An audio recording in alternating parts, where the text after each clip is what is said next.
Olá, pessoal, e vamos a mais um podcast Glione, porque pensar dói, mas a alienação dói muito mais. Brasil 2026. A mídia vai vender isso como polarização. Lula contra Bolsonaro, esquerda contra direita, PT contra bolsonarismo. Mentira para simplificar algo que muitos e poucos veem e outros não entendem. O que está em jogo em 2026 não cabe no espectro eleitoral que o senso comum brasileiro conhece. É uma disputa geopolítica de primeira ordem sobre quem decide a política externa brasileira, sobre quem controla os recursos energéticos do país, sobre se o Brasil vai ser governado em Brasília ou supervisionado de fora. E no centro dessa disputa, um conceito importado, cirúrgico e perigoso: narcoterrorismo. Não é retórica eleitoral, é instrumento jurídico de abertura de soberania. E vamos entender com toda a densidade que esse momento exige. Para entender o que está acontecendo, precisamos sair da lógica eleitoral brasileira e entrar na lógica do sistema mundo capitalista. O sociólogo Immanuel Wallerstein, em O Sistema Mundial Moderno, mostrou que os países não existem como unidades autônomas, existem como posições numa hierarquia global, centro, periferia e periferia, onde as disputas políticas internas são sempre atravessadas por forças externas que tentam manter ou alterar essa hierarquia. O Brasil ocupa uma posição de semiperiferia com características únicas. A oitava economia do mundo, maior reserva de água doce do planeta, pré-sal com bilhões de barris de petróleo, a Amazônia, pulmão do planeta e reservatório de biodiversidade incomparável, lítio e terras raras em quantidades estratégicas, capacidade industrial, agroindustrial e tecnológica relevante. Para o imperialismo americano, um Brasil soberano que controla esses recursos é uma ameaça estrutural. Para o capital financeiro internacional, um Brasil dependente e desmobilizado é um ativo estratégico. A eleição de 2026 é o campo em que essa disputa se manifesta eleitoralmente, mas a disputa é anterior à eleição, é estrutural. E o conceito de narcoterrorismo é um instrumento jurídico que tenta resolver essa disputa antes que as urnas falem. Nada do que Flávio Bolsonaro propõe é original, é método testado. O historiador americano Greg Grande, na oficina do Império, documentou como os Estados Unidos desenvolveram, na América Latina, um laboratório de técnicas de dominação imperial. Golpes militares na década de 60 e 70, guerra econômica na década de 80, guerra ao narcotráfico nos anos 1990, com o Plano Colômbia, lawfare judiciário nos anos 2010. E agora, a doutrina do narcoterrorismo como instrumento de intervenção nos anos 2020. O roteiro tem etapas identificadas. Primeiro, redefinir o inimigo interno. Facção criminosa vira organização terrorista. Parece detalhe jurídico, e não é. Porque terrorismo tem implicações de direito internacional que crime organizado não tem. Terrorismo justifica a cooperação militar, justifica a presença de agências estrangeiras, justifica operações conjuntas, justifica o que advogados chamam de extraterritorialidade jurisdicional americana, a pretensão dos Estados Unidos de julgar crimes ocorridos em outros países quando qualificados como terrorismo. Segundo, amplificar a percepção de causa e ameaça. A mídia é aliada, juntamente com as redes sociais, empresários assustados e a classe média assustada, com bastante medo. A Naomi Klein, na doutrina do choque, mostrou como o capitalismo usa crises reais ou fabricadas e amplificadas para impor reformas que jamais passariam pelo debate democrático. O pânico moral com segurança pública é o choque que abre espaço para a solução autoritária e dependente. Terceiro, apresentar a solução, alinhamento com Washington, com linguagem de eficiência, de cooperação técnica, de melhores práticas. Traduzindo, subordinação. O que está em jogo não é uma releitura da doutrina Monroe para o século. É uma releitura da doutrina Monroe para o século XXI. Monroe, em 1823, proclamou que a América seria para os americanos. Traduzindo, para os Estados Unidos. Foi o fundamento ideológico de mais de 2 séculos de intervenção americana no hemisfério.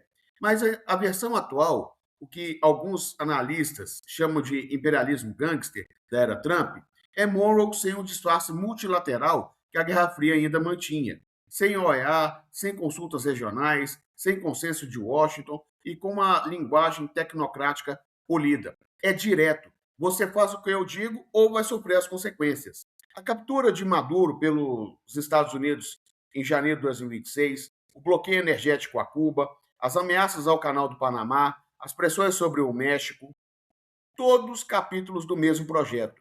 Lenin mostrou que o capital monopolista, na sua fase superior, não compete apenas economicamente.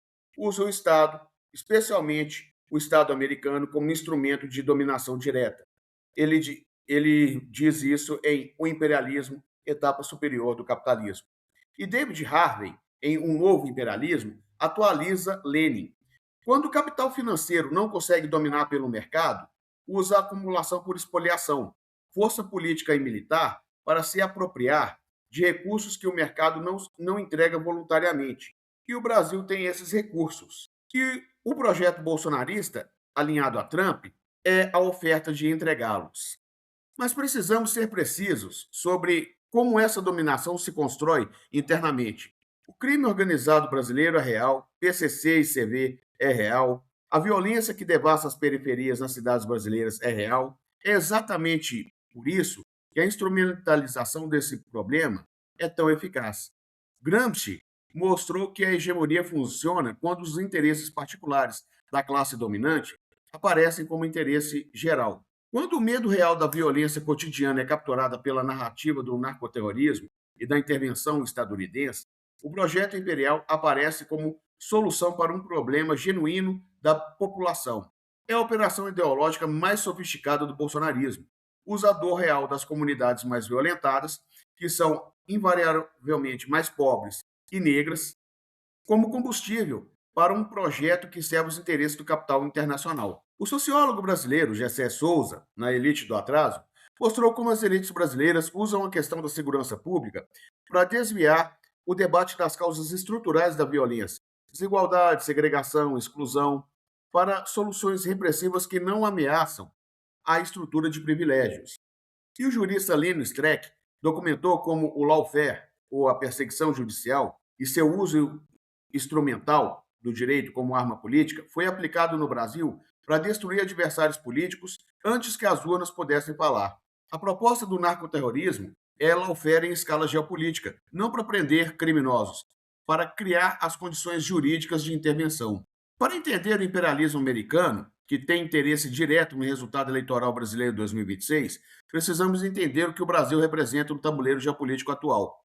A Amazônia, objeto de cobiça permanente de potências, que apresentam como patrimônio da humanidade que os brasileiros não sabem administrar.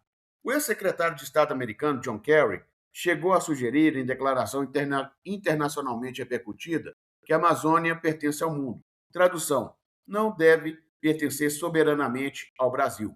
O pré-sal, reservas de petróleo que o governo Lula recolocou sob o controle da Petrobras, após o governo Bolsonaro tentar privatizar.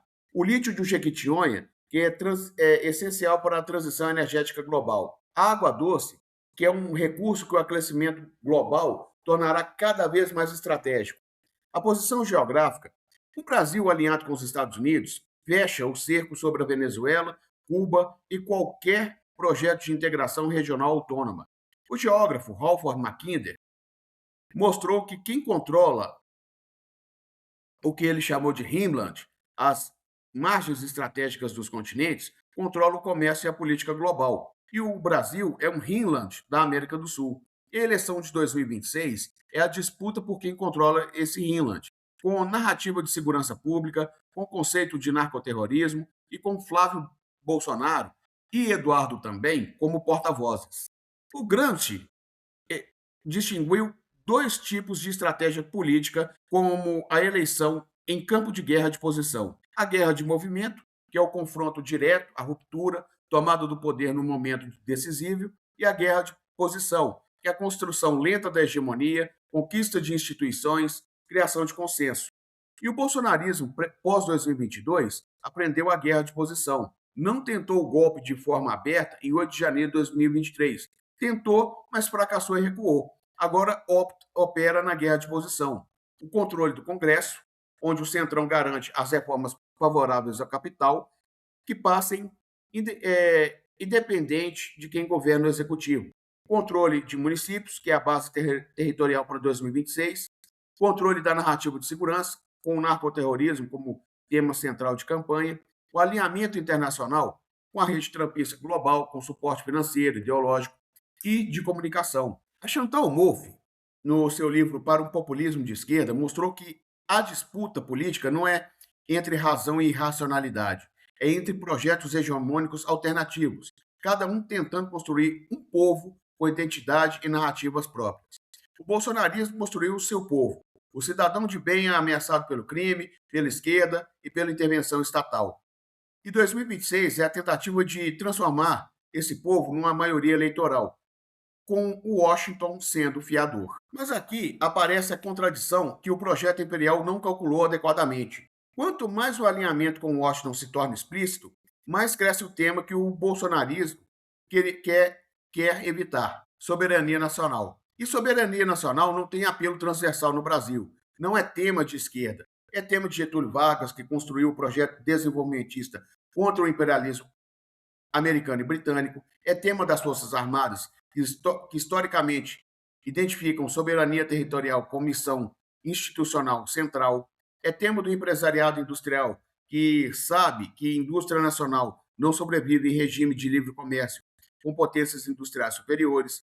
É tema das populações amazônicas, que vivem ameaças à soberania territorial como realidade cotidiana. E o economista Celso Furtado, fundador do pensamento econômico desenvolvimentista brasileiro, mostrou que a dependência não é condição natural, é o resultado de escolhas políticas, de elites que preferem associação subordinada ao capital internacional à construção do projeto nacional autônomo. E Rui Mauro Maurini mostrou que a superexploração da classe trabalhadora brasileira é a contrapartida interna dessa dependência externa. O projeto que se alia com Washington não beneficia o Brasil, beneficia as frações da burguesia brasileira associada ao capital internacional ao custo da classe trabalhadora e da soberania nacional. Entender por que isso está acontecendo agora, porque 2026 é esse ponto de inflexão, precisaremos de Itzvan Mesaros. E para além do capital, Mesaros mostrou que o capitalismo global está numa crise estrutural que não é mais crise cíclica, superável pelo ajuste e pelo crescimento. É a crise do próprio sistema de reprodução do capital. E crises estruturais produzem reações desesperadas.